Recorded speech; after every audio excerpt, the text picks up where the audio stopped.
The tree of the knowledge of good and evil is one of the most significant symbols in the Bible, first mentioned in Genesis 2:9 and 2:17.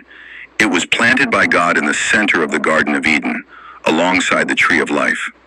The tree represented the boundary between human obedience and divine authority, a test of trust and free will for Adam and Eve, the first humans.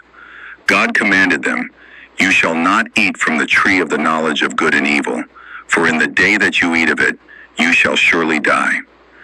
This command was not to deny them wisdom, but to teach them dependence on God's guidance. The knowledge symbolized by the tree was moral discernment, the ability to define right and wrong independently of God. The serpent, often interpreted as Satan, tempted Eve by twisting God's words and promising that eating the fruit would make her like God. When Adam and Eve disobeyed and ate the fruit, they gained awareness of good and evil, but also guilt, shame, and separation from God. Their spiritual innocence was lost, marking the beginning of sin and human moral conflict. Afterward, God expelled them from Eden to prevent them from eating from the tree of life and living forever in their fallen state.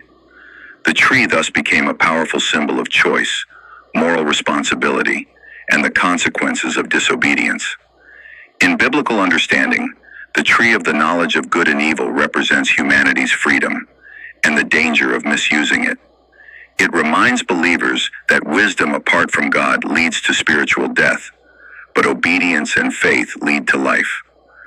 The story continues to shape theology, philosophy, and the understanding of human nature today.